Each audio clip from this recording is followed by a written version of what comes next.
Welcome to Season 3 of the Knack for Business podcast. Over 300 episodes strong, we're here to ignite your entrepreneurial spirit with fresh insights, networking gems, and creative strategies that elevate your game. Are you ready to discover what your Knack for Business truly is?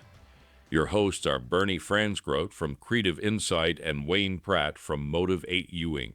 Today's topic is podcast ROI strategies every small business needs. A question for the audience: how can you create a podcast that not only engages your audience, but also drives real business results and aligns with your goals? That's what our guest is about today. Our guest is Megan Dougherty from One Stone Creative. Megan is a digital marketing strategist with a background in online business development. She has had the opportunity to work with hundreds of business owners in a huge variety of industries. In 2017, she co-founded One Stone Creative, a podcast production agency specializing in white label podcast production and network development. In 2020, One Stone Creative developed the business podcast blueprints to help companies and executives dial into their specific ways they can leverage a podcast for their content marketing and business development goals. Megan is also the creator of the State of Business Podcasting Report, the Podcasting for Business Conference, and the author of Podcasting for Business, How to Create a Show That Makes a Bottom Line Difference for Your Company. She currently lives in Western Quebec with her spouse, Nog the cat, 5 chickens, and 65 thriving houseplants. Megan, so glad to have you here. And Thank you so much. What is your favorite quote or saying? Mine is from a Robert Service poem, The Cremation of Sam McGee. One line of it is, "A promise made is a debt unpaid." That has always stuck with me as such an important thing to consider as a business owner, as a person. One of my greatest values as a business owner, as an entrepreneur, is when we say we're going to do something to the greatest extent possible, we make sure that we do it. That's one of the underpinnings of how we do business, how I run my company, and how I try to be as a person. And what's your tagline for your business? At the moment, it is relentlessly practical podcasting for your business. But as an entrepreneur, these things are always evolving. My current business coach and I are deciding if that is also the way forward for the future. It's the way forward. I like it. Yeah. So this is a unique niche to get into. What brought you into the podcast space? It wasn't the traditional way in. I didn't set out as a child to say, I'm going to get into media, I'm going to make content, I'm going to produce podcasts. It was 2017 when I started the company. I was in between projects at the moment, and an old colleague from a company I used to work at, she reached out of the blue one day and she says, "Hey, do you want to start a business together?" And I said, "Okay." Her background was in broadcast audio. She was a veteran of radio. She was a sound engineer, on-air talent. My background was in digital business development. So we put those two things together and we're like, okay, we're going to produce podcasts for business. We started shaking the network tree a little bit. We got our first couple of podcast production clients, and we've been doing it ever since. So that journey of digital marketing and business development led to the founding of the One Stone Creative. But you also have the podcast blueprints. What's that all about, Yes. the business podcast blueprints? Over the first few years that we were producing podcasts, we were using a lot of, kind of, I guess, call it traditional digital marketing theory to help make podcasts that were revenue positive in business, or at least had a good ROI. As we started working with more and more different shows and different businesses, we were able to start kind of codifying the things that worked and the things that we could expect to work in different situations. And so we coalesced these into the Business Podcast Blueprints, which is a model that has 5 podcast archetypes that a business owner can use to design a show that's impactful for their business. And within each of those high-level archetypes, there are individual metrics that you can optimize a show for specific business outcomes that you need. And so we call the model the Business Podcast Blueprints. It's a manual for creating a profitable podcast. Oh, very nice. What does it go for? What's the price point? Right now, it's available either when you are producing a podcast with us, or you can get a copy of my book, Podcasting for Business, How to Create a Show That Makes a Bottom Line Difference in Your Company. It's got the whole model outlined and then 15 individual business outcomes and step-by-step instructions on how to optimize a show for them. The hard copy is about $20 and the ebook is $10. And that's Amazon or your website? You can go to podcastingforbusiness.com/book and you'll find it right there. So what differentiates One Stone Creative's podcast production from other people in the industry? There's got to be more people. But how does someone find you? How does someone know, yeah, that's a ticket, that's the one to go with versus another? Definitely. A lot of our business over the years has been referral grown, which I take as a very big compliment. So most of our current clients are people who we have worked with and they have introduced us to someone else. I've also got a LinkedIn newsletter, which is really fun. We send that out every week with few exceptions, and people get to know us and our theories there. But in terms of differentiators, I would say it's a really hardline focus on what is going to make this a profitable project for the business. Because a lot of producers in the agency, and they're amazing. The podcasting community is big, it's generous, it's kind. But most of the producers and experts and influencers working the show are really focused on the first of two of the three types of podcasts. First is our passion projects that you do because you love it and it's a hobby. Second are podcasts designed to be businesses in and of themselves, to hopefully grow big, get a big audience, monetize through sponsorship, become its own big entity. And then there's the third podcast. This one is yours, and it's a great way to go. And then the third podcast is, let's say you have another business. You're in law, you're in finance, you're in marketing, consultant, and you want a podcast as a marketing channel for your business. That's got different needs than a podcast that is for passion or one that is a business in and of itself. And so we've really strictly focused on podcasts that are leveraged within existing businesses. That's probably the biggest differentiator between us and a lot of the other podcast production agencies out there. Although we're not the only ones who do it. I think we do it very well. Megan, I talk to people in podcasting, colleagues and competitors, and most of them came through the passion model. I don't want to talk to somebody about their train set. I want to make money. I'm with you. Tell me more, unpack those expectations. People come into podcasting exactly as you say. They look at the biggest shows, the shows that are the most popular, the shows that are the most well-known, and they think, okay, so what a podcast means is that it's going to be a couple of people sitting having a conversation. There's going to be ads. There's going to be sponsors. These days, it's going to be on YouTube. And you're going to make your money from these like super awesome sponsorship deals. But there are so many different ways to leverage podcasting when you stop looking at it as a thing that exists with its own objective criteria for success or failure and start looking at it as a tool that you can design and customize to do specific things for you. Some of the things that we see as really popular ways to leverage a podcast will be as a relationship building tool. So you've got a podcast and its only real reason for existing is to open the calendars of the people that you want to network with. And so then you meet potential clients, referral partners, colleagues, or promoters. That's the business benefit of your podcast. Another one might be if you've got a big audience of people who love your books, they love to attend your events when you speak. This is a way to keep them engaged and to keep you top of mind in between big events and big releases. You can engage people at scale. There's no limit to the ways you can leverage a podcast. In the book, we outlined 15 of them.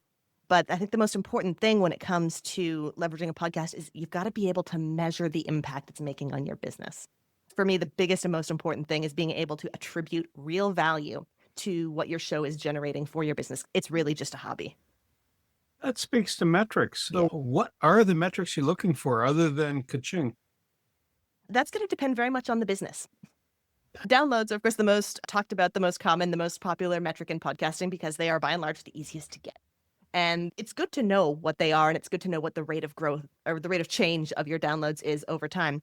But as a business owner, if you're trying to leverage a show to improve your business in different areas, downloads tell you basically nothing about what is happening in your business. For downloads to matter to a business podcast, they have to be in a direct line to something else like income or like conversions or like engagement touch points.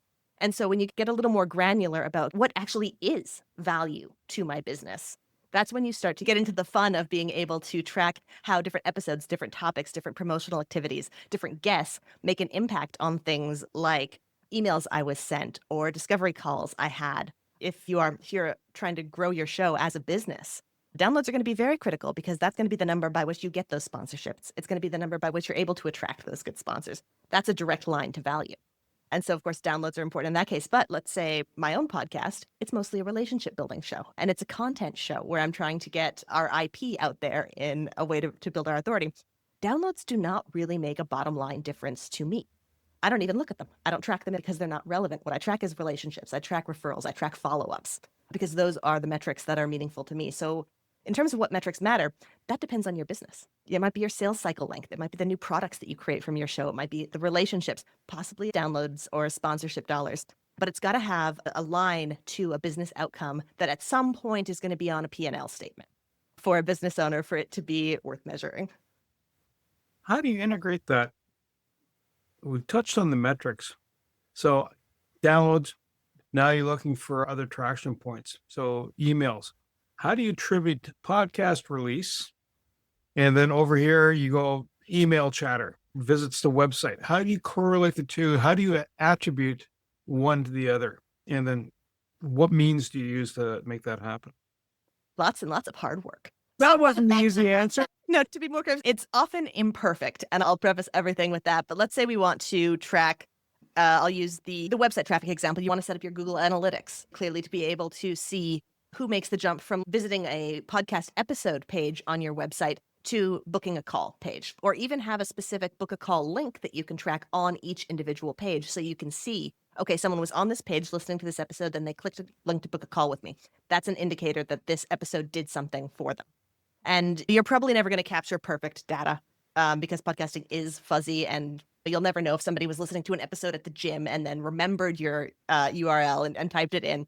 But when you add some systems around the metrics that are the most important, you can get pretty good visibility on how things are working in most cases.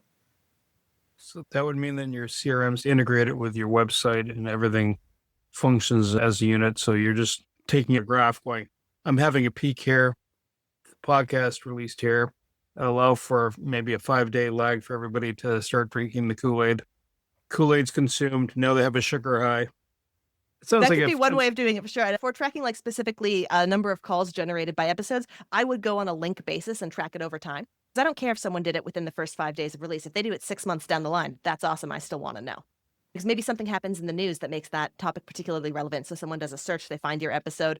Okay, excellent. Over the course of a year, for example, you'll say, wow, all of my podcast episodes about widgets got more calls than the episodes that I did about whatsits. So next year, I better have some more calls about widgets or some more conversations about widgets to encourage more of that behavior. I have a left brain, right brain question. Sure. As a podcaster, you want to put out content that is engaging, that is entertaining, people want to listen to. But as a podcast owner and creator, you should have business goals that you've actually thought about. How do you keep between those two ditches? Within my business and the shows that I work with and produce, the business goals come first. And it's not that the audience doesn't matter. It's not that the content shouldn't be good. The editing should be high quality. That's respect for the people who are listening and the guests that you have, very importantly. But the business goal does come first as a business owner, because you're not going to all the trouble of building an empire for your health. Everything that you do as a marketing channel for your business or as a business development tool for your business, it's got to pull its weight in your company.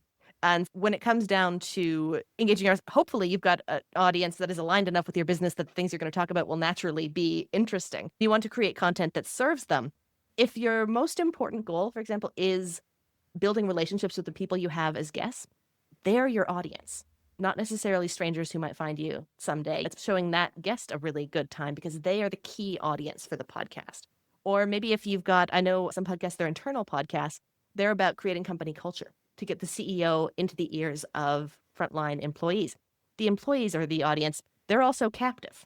The CEO can really just talk about what he wants to, because that's the goal of the podcast, making sure that his message is getting down to his bottom line employees. So it's maybe a little bit of a mercenary way to look at it, but that's capitalism. Some people might have I have a radio voice. And that might be a kind of, no, you don't. Misconceptions. What misconceptions are wrapped around podcasting? What do people that you found from your own experience are going, I've just burst your bubble?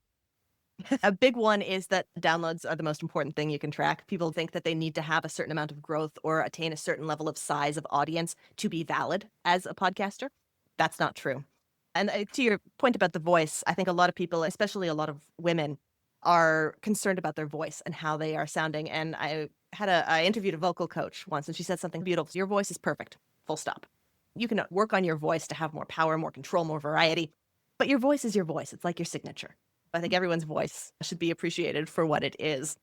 Other misconceptions about podcasting is really that a podcast has to be a certain way, that you have to have guests, that it has to release every week, or that it has to release forever. You're the boss of your podcast. You get to decide, okay, I'm going to do a season. It's going to be 12 episodes, and that's all the podcasting I'm ever going to do. Amazing. You're a valid podcaster. Or you might decide, I'm going to release every other week, and they're going to be half solo episodes and half guests. Amazing. You're a valid podcaster. It's a tool that you get to do whatever you want with. And I think that's something that excites me about the medium. You're preaching heresy to some people in your industry. I'm completely comfortable with that. It may be legitimate heresy for a podcast that does have like an audience building or growth focus that is meant to be a business. But for a business podcast, it's the same as your email marketing strategy. You can do what you want. It's the same as how you manage your employees. You can do it as you like and how it works for you and your business. I like the part where you're indicating it can be a solo or just back and forth. But I don't think Wayne and I could go back and forth. We're at already 250 plus podcasts, and that'd be a long dialogue. We like guests because that's part of the nature of what we do. I think it's fascinating. So podcast length, that might be the other caveat in what is a proper length? How do you determine the right length for a podcast based on the topic? I guess it would be the same way that you measure the correct length of rope. Love it. Depends how far you want to go with it. Yeah. If I'm falling off the side of a cliff, I want it pretty long. Exactly. So if you want to do a podcast episode about the War of the Roses, you're going to want to make that a pretty long and beefy episode, or maybe even have a whole bunch of episodes about it. If you're talking about the best way to update your email signature in Google, that's not going to have to be a very long email. So I tend to recommend, as best practice for newer podcasters, you want to be able to thoroughly explore one topic. Usually that can be done in about 30 minutes, but that really can vary a lot.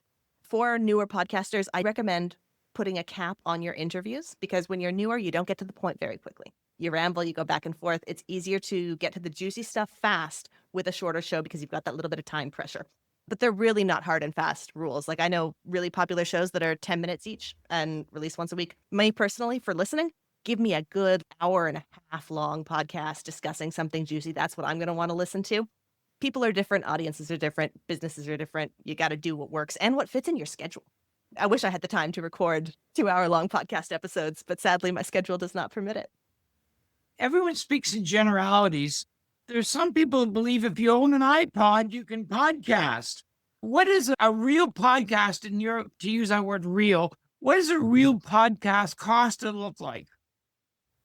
It can really vary, and it's changing very fast. I think there are people who are producing very good podcasts with iPhones. It captures surprisingly good audio. In a professional context, I'd like to see someone with professional grade mic. And that can be $150, $200. Shure just came out with a new one designed for podcasters. It's very cool. That's really going to make you sound as good as possible. I tend to recommend also for business professional podcasts using a dedicated podcast platform. Something like Riverside or Squadcast is going to capture more of the sound than VoIP systems will. And I'm a little biased on this one, so take it for what it will. I do believe in professional editing and having... Why? Perhaps that could be industry bias on my part. There are a lot of people who do it in-house and do a great job. It's like a lot of things in business, right? You can spend as much money as you want on a fancy mic and a great sound booth. But I think if you get a good mic and learn how to use it well, that's going to get you 80% of the way there in terms of costing to make a real podcast. So that's where I would focus. If you want to change one thing, upgrade your mic. What do you use for production, for editing? I know what I use, but what do you use?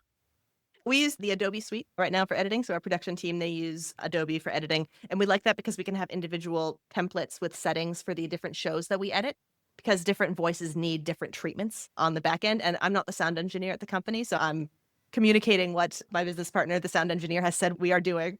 And that as a production company, we want to be doing things at that level. It doesn't mean that every podcast needs that to be successful. So would you also say there's the audio component? And we've already talked about it, and just prior to the launch, they're recording the podcast. We're using certain video elements and capitalizing on that for marketing purposes. I posted it, I put it on a platform, out it goes. But there's more than that. You got to have some sort of flash or jingle for people to look at. How do you generate that artwork? How do you craft that? Do you source it through AI? Do you source it through the company, the person's face? Do you put animation in there? How do you set that up?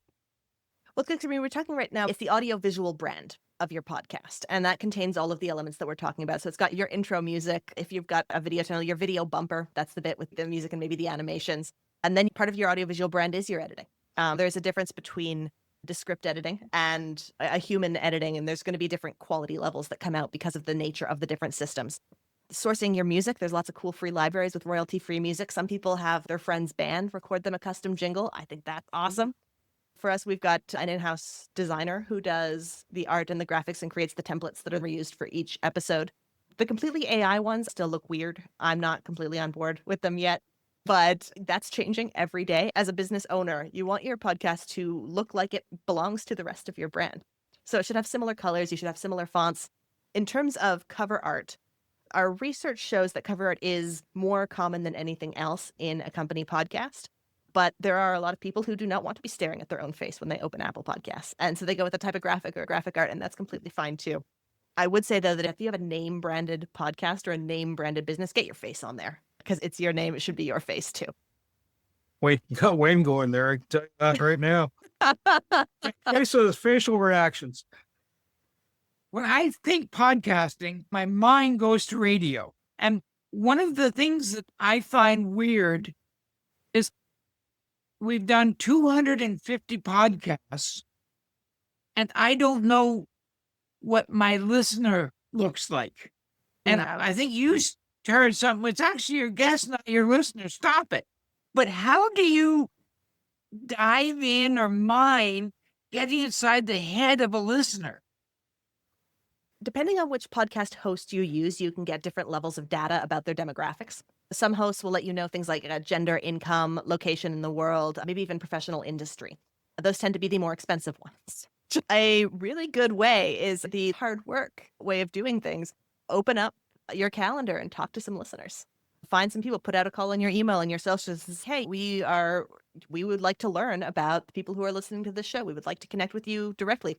Please book some time for a coffee chat with us. We'll buy you a coffee, send them a Starbucks gift card or something, and just spend some time chatting. That's something I do recommend really strongly, especially if there's something that you feel is not working the way it should be. If your show is growing, if you're happy with your numbers, and if you're getting great engagement, you're winning at podcasting. Amazing. Keep doing what you're doing. But if you're not happy with one of those elements, then you got to look at your variables.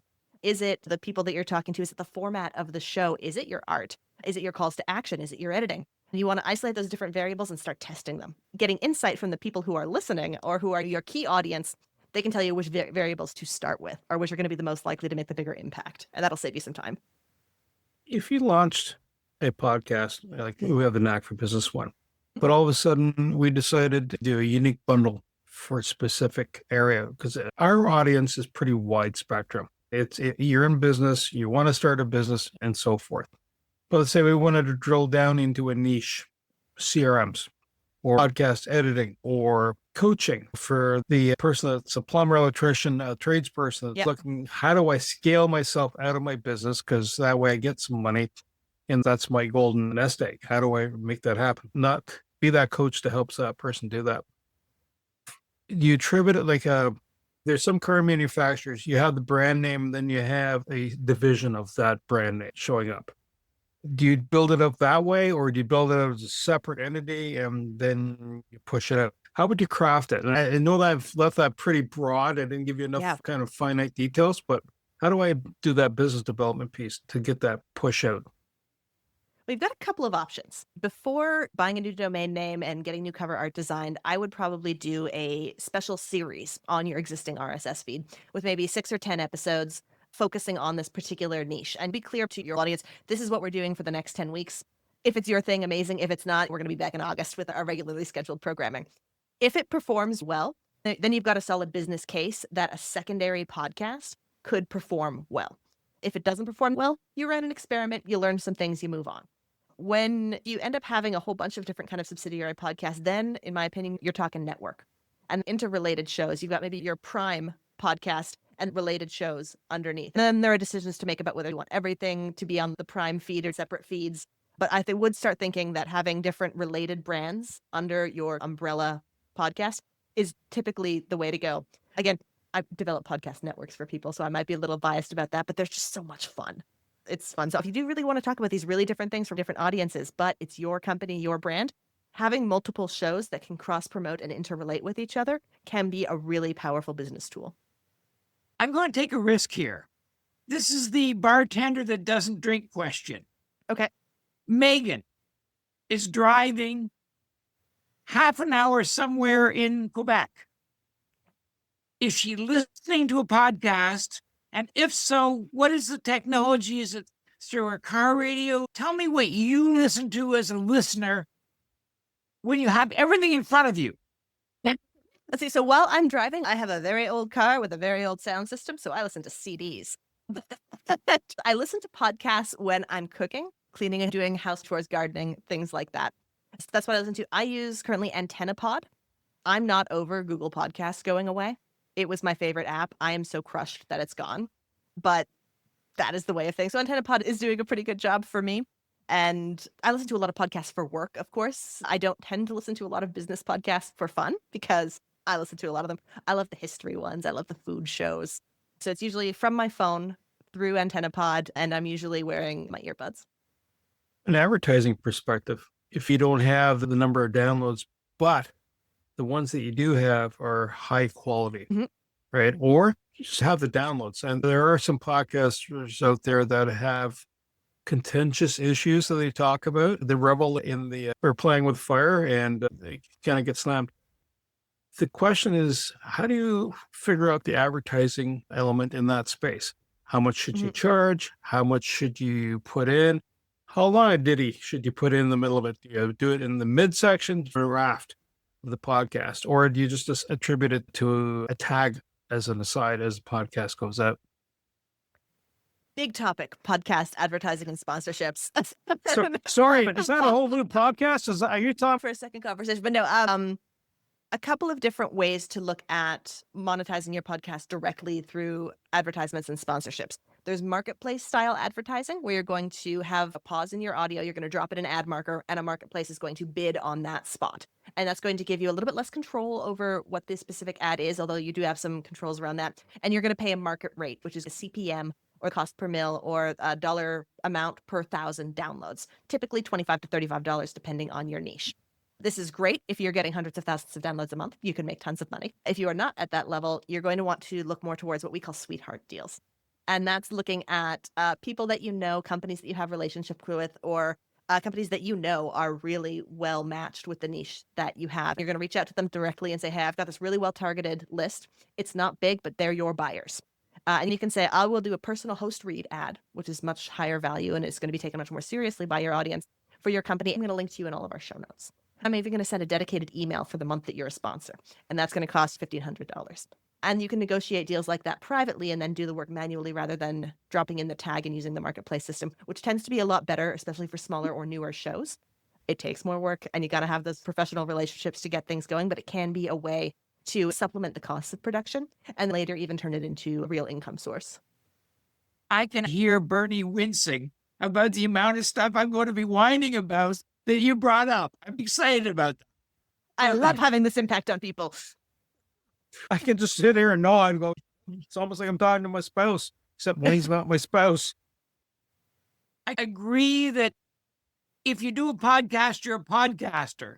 If you're building a brand, it takes a while to build a brand. If you were going to guess how many sessions in, whether it's weeks or months, how many sessions in would you say you gave it a good shot, you've checked out the audience, and you didn't quit too soon, but look at your metrics? Yep. I'd say after a year is a good first touch point. That's if you set out with the intent of creating an ongoing podcast with a regular release cadence.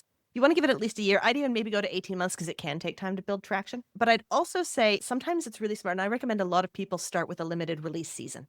And so you start with 10, 12 episodes to cover one topic or talk to a certain number of guests and see if you like it, see if it fits your business, see if your audience likes you in this context.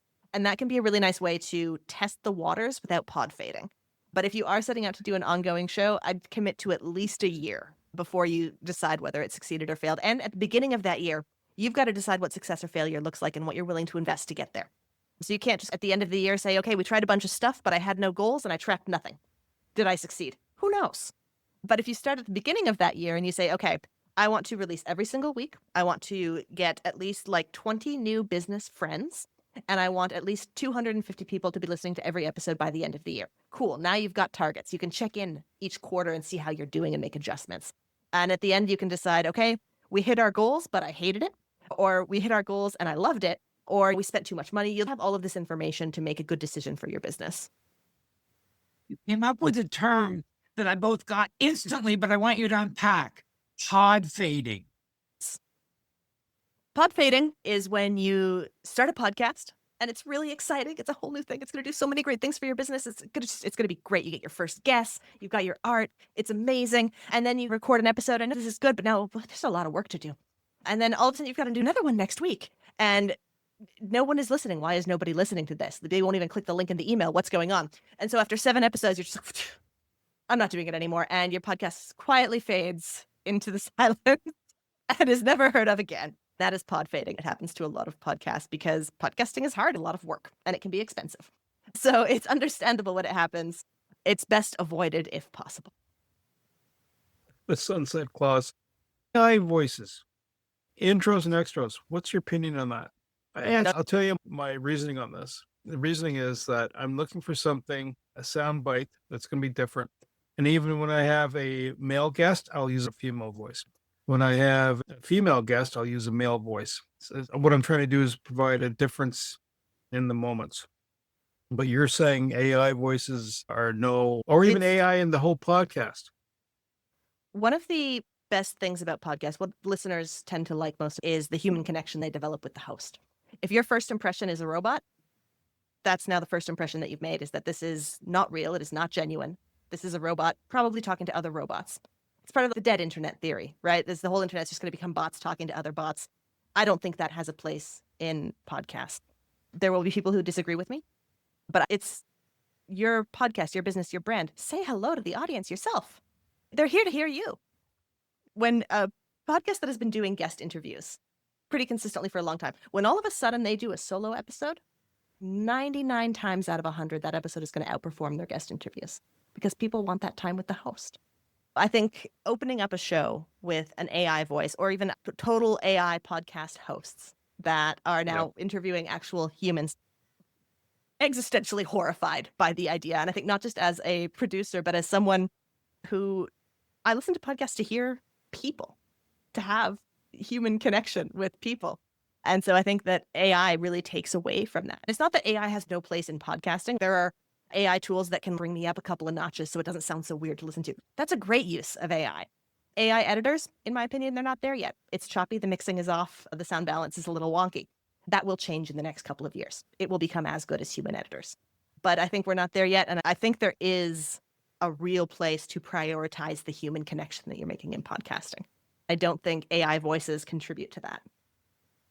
Another soapbox, I apologize.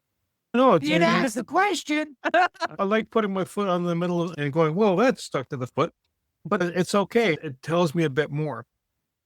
I'm going to let the next question go away. Maybe you'll find a trigger question. What are the key points for a podcaster to share with an audience, whoever that audience is? Like the key points within it.